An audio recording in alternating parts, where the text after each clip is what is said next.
Hey guys, welcome back to my channel. So today we're gonna answer one of the mostly asked question on my DMs from you. So let's get right into it. I got my notebook, literally wrote it down.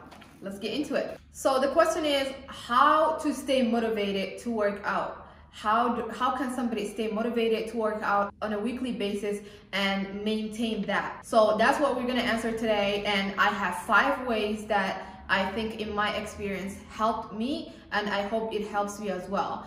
So the first thing that we can do is change our perspective, right? I think personally, perspective is one of those things where like sometimes you can get stuck into something just because of the way that you think or like however you feel about something at that moment, right? So because of that, we need to change our perspective in terms of like fitness and health and think about it in a positive note, so we can associate that into something positive, number one. And then the second thing would be to think like an athlete, right? Because you know how athletes are disciplined, they are, you know, they have things that are set up for them, they have schedules that they follow. So we are going to do something similar to that, to that effect.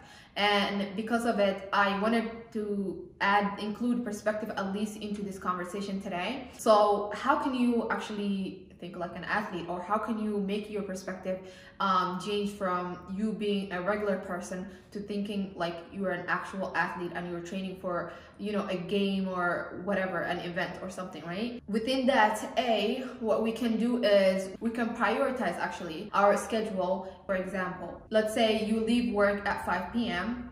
every single week. Your workout schedule starts at 6 p.m. From 6 to 7 p.m. that's your workout schedule. It doesn't matter how many times out of the week that you work out. And so that's how you can change your perspective from being like a regular person to an athlete. You commit to what you said you want to do. Your desires and your goals, whatever they might be, you want to achieve that at the end of the day. I feel like time is just going, so you might as well move as well, right? You can't just stay stuck into where you were a year ago from today. Perspective, let's change that. The second thing that you can do is set a goal. Set a goal. Make sure you have an actual desired goal. Because if you say every day I'm just gonna wake up and do whatever, that's not a way to live, right? Because we have priorities, we have responsibilities, we have work, we have actual things to achieve during the day. Just like that, you need a goal for your fitness. For example, you can set a goal where you can say, a year from today, I want to set a goal to run 5K marathon. And then you can train for that throughout the year. We need to set a goal, and within that goal, we need to commit to that goal. That 5K marathon that you want to run next year, this time, you're going to commit to that now. And within that commitment comes an actual program. So make sure you have something to follow. So make sure you have an actual program that you can follow. There's a lot of programs that are free that you can get either from YouTube or even from Pinterest.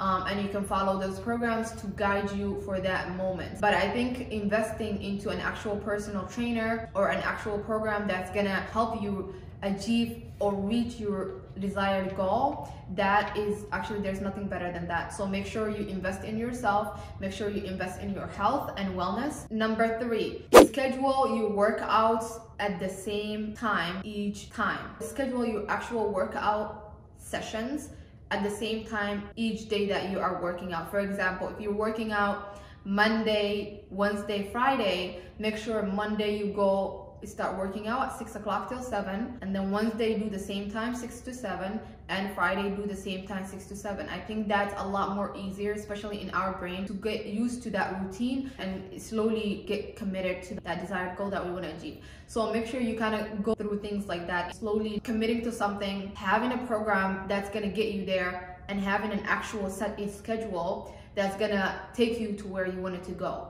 Make sure, just like you're, you know, scheduling your work days and stuff like that, you're also scheduling your workout sessions as well. Number 4, do one thing at a time. I am a big believer, especially now, doing one thing at a time will definitely get you closer to your goal, to get you closer to where you want it to be, because that's gonna keep you focused. I think doing too many things at the same time, especially when you're new to working out, to fitness, is very confusing. There are a lot of people that always ask me the question of, I go to the gym and I get anxiety. How do I know what I need to do? Or I do 10 things that doesn't make sense to me, and then when I leave the gym, I'm not satisfied. I'm more confused than when I went in. So to avoid that, make sure you're sticking to one thing at a time. For example, if you pick yoga, stick to yoga until you kind of like understand how things work, understand how the exercises are, the flow of things, right? Flow.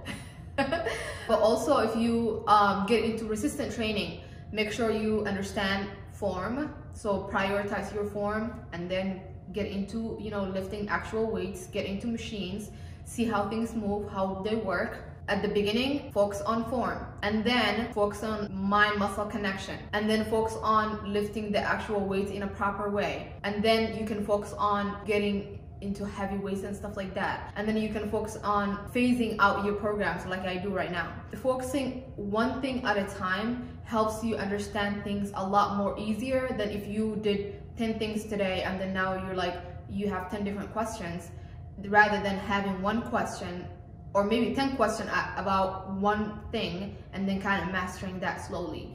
Make sure you don't confuse yourself. Slowly get into things. Be very, very patient at the beginning, because things don't happen overnight.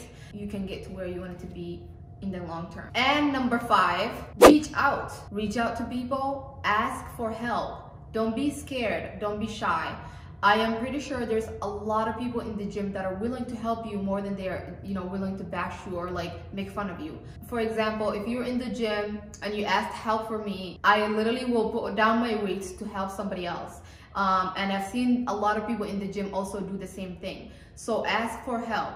When you go to the gym, if you don't know what you're doing, go to the front desk, ask them, hey, can you show me how these machines work? You can actually schedule a tour at the gym. If you get to a new gym, you can ask them, can we schedule a tour and you can show me how things work? And then within your tour, you can ask them, how does this machine work? What does it do? What muscles does it work? And slowly go from there. So make sure you are actually asking for help. You're reaching out, you're making friends. That's how you can get gym buddies. I really also believe like having somebody else there helps you a lot. But if you don't have, you know, a buddy that starts with you at the same time, then this is a way for you to kind of connect with the community of, you know, that gym, and also, you know, get to know to people. So make sure you're open, you don't close yourself, you're open-minded, you're like, you know, confident. Even if you don't know what you're doing, just walk into the gym confident.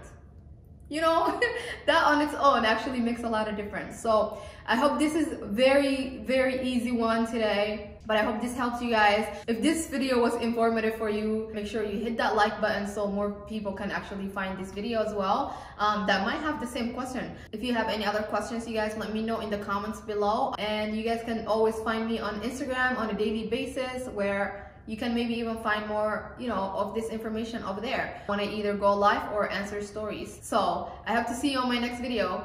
Bye.